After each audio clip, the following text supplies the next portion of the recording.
அனைத்து இந்திய அண்ணா திராவிட முன்னேற்ற கழகத்தின் சார்பாக ஏற்கனவே முதற்கட்ட தேர்தல் அறிக்கை வெளியிட்டோம். தற்போது இரண்டாம் கட்ட தேர்தல் வாக்குறுதிகள் அறிவிக்கப்படுகிறோம். தேர்தல் அறிவிப்பு 1.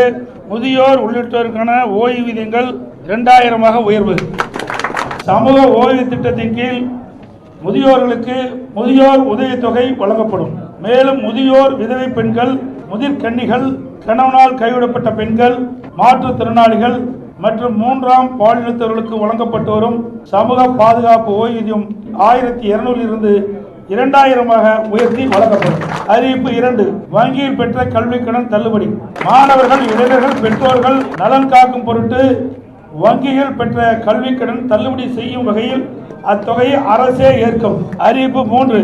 வாழ்வாதார உதவியாக குடும்ப அட்டைதாரர்களுக்கு ஆண்டுக்கு 3 கேஸ் சிலிண்டர்கள் வழங்கப்படும். தமிழகம் வீர விளையாட்டான ஜல்லிக்கட்டு விளையாட்டின் போது காலையில் அடக்கும் ஜல்லிக்கட்டு வீரர்கள் அசம்பாவிதம் ஏற்பட்டு உயிரிழக்க நேரிட்டால் அவர்கள் குடும்பத்தாருக்கு ரூபாய் 10 லட்சம் வழங்கப்படும். அதேபோல் படுகாயமடைந்தவர்களுக்கு மருத்துவ சிகிச்சைக்காக ரூபாய் 2 லட்சம் வழங்கப்படும். அரசாணை வழங்கப்பட்ட இடங்களில் நடைபெறும் ஜல்லிக்கட்டு போட்டிகளை எழுச்சியோடு நடத்துவதற்கு அரசின் சார்பில் மானியமாக 5 லட்சம் ரூபாய் வழங்கப்படும். ஜல்லிக்கட்டு போட்டி நடத்துவதற்கு தற்போது கடைபிடிக்கப்பட்டு வருகின்ற ஆன்லைன் முறையை ரத்து செய்யப்படும்.